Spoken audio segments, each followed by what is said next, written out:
Hey, this is Chandra with the God Said Disrupt Prophetic Word. Let us pray that we may receive what the Father has for us today, that no weapon formed shall prosper, but the word of God shall always prevail. In Jesus' mighty name, O King of Glory, we thank you for today. We thank you for the word. We thank you for the weather. We thank you for the understanding that aligns in the seasons and times that we are in. O Holy King, we thank you, Abba, as we sit at your feet, that we may receive of all that you have, your goodness and your graces and your love, Lord God. We thank you, Jesus. In your mighty name, we honor you. Amen. Amen, amen, amen. So this morning, as I was driving out to start my day, as a plane literally lands,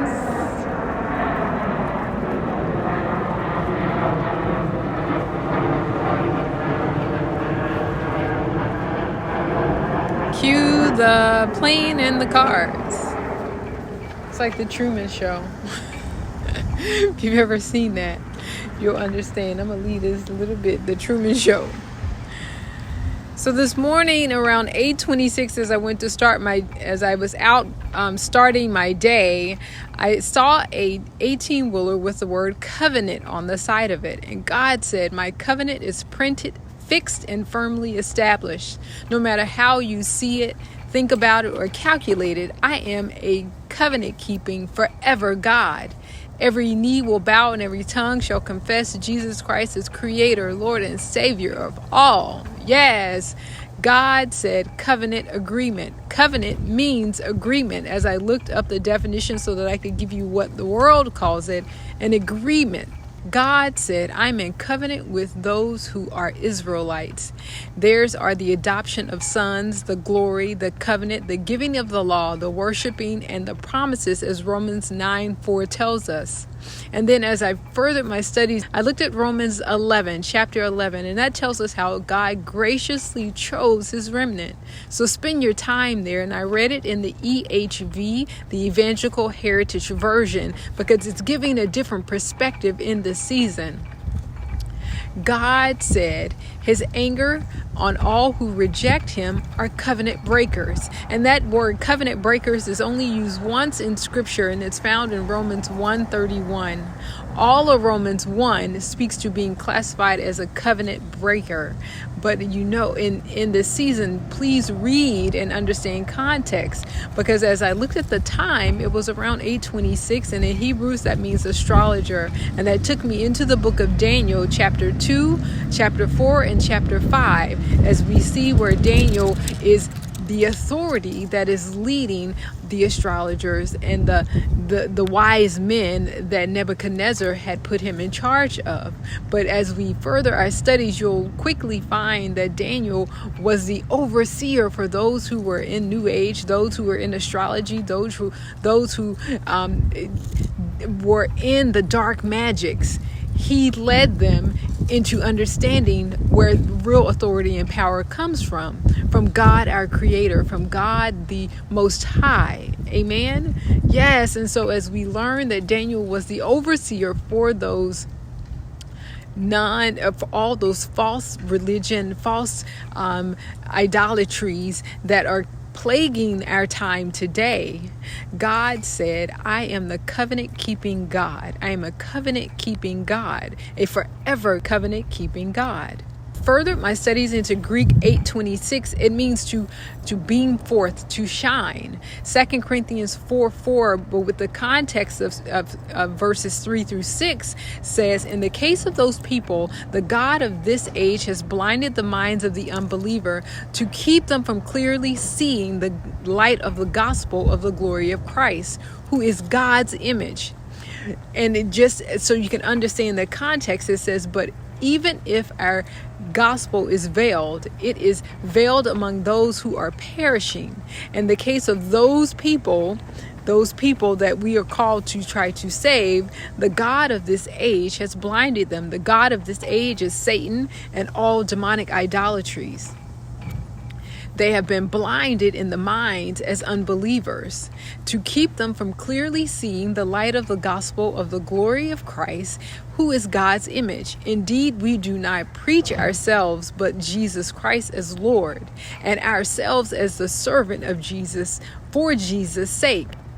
For the God who said, light will shine out of darkness, is the same one who made the light shine into our hearts to give us the light of knowledge and the glory of God in the person of Jesus Christ.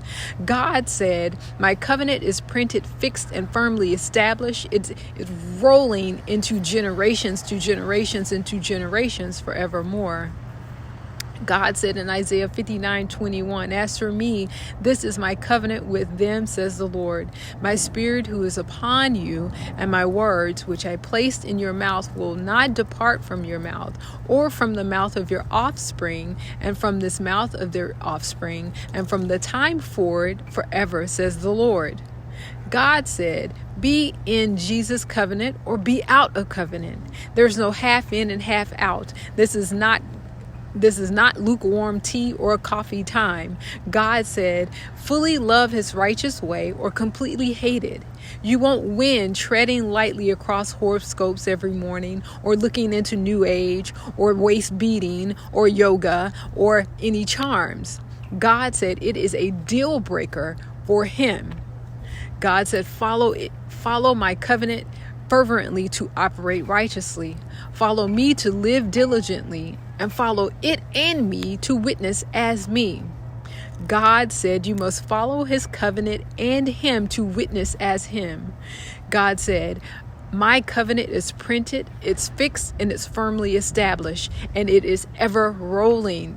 Hallelujah, hallelujah, hallelujah. To God be the glory. Because as that 18-wheeler was barreling down the freeway and I was on the service road trying to get the shot of it, I had to hustle. I had to boldly go to receive it, to catch it, to be in view of it. And that gave me a clear indication that his covenant is moving forward. His covenant is going into the next generation, into those who are being called to come after those who are not being active in pursuing the word of God. That tells me that for those of you who are still sitting in the place of being wishy-washy with the Lord and not reading your scripture for yourself and not praying for yourself, which is a whole nother word that the Lord had given me to say, stop asking everyone to pray for you. That is like you standing next to Jesus and the person comes up, so it's three of you, but you say, hey, can you tell Jesus this? But he's standing right next to you. God said, ask him for yourself, because he's always listening. And it doesn't take a lot of fancy words. Literally, when you say, can you pray for me to Jesus, or can you pray for me for this? You could turn around and say, Lord, I need da da da da da da. Can you do this for me? Da da da da da. Instead of asking someone to pray for you, you're giving your power over to them, and then they collect it and give it to Jesus as an authoritative move. You have the authority to pray directly to the God of gods when you give your life to Christ. And when you receive his covenant authority, God said, my covenant is yours. My power and authority is yours.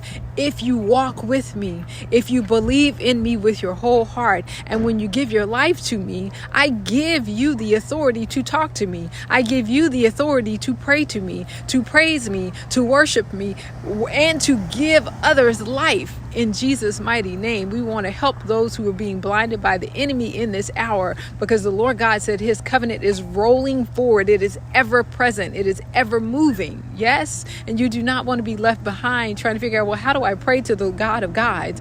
Just open your mouth and let the words come out, because Holy Spirit speaks for us when we know not what to pray. The Lord God will help us. It's not rocket science. It is just God. It is just God. And then all you have to do is just ask him, Lord, how do I speak to you? How do you want me to hear you? How do you want me to see you? How do you want me to feel you? Because in this relationship and in this covenant season, God said it is firmly fixed. It is printed. Yes, in the Bible, it is printed. And it is established, meaning that it is not changing. His covenant doesn't change, because he's a God who never changes. He will not change the covenant to fit your whim for the day. In Jesus' mighty name.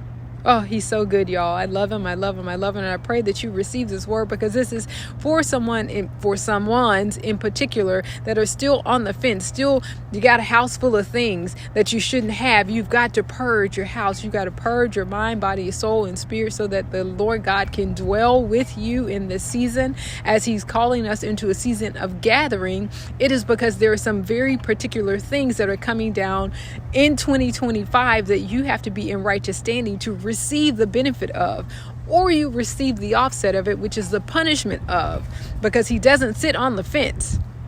You got to be all the way in the gate or all the way out the gate. You cannot be on the fence. You are not a bird, in the name of Jesus. Hallelujah. Yes. Thank you, Father, for the word and grace. Thank you for the guidance. Thank you for the understanding. And know that as we bring forth more prayer every day, as we walk into preparing for our time with the Lord in the morning, that breakfast with the Lord in the morning, then we're going to unpack covenant. We're going to unpack how do you hear and see and feel, and how do you pray with him every day, because he is a God who wants that conversation and a relationship with you.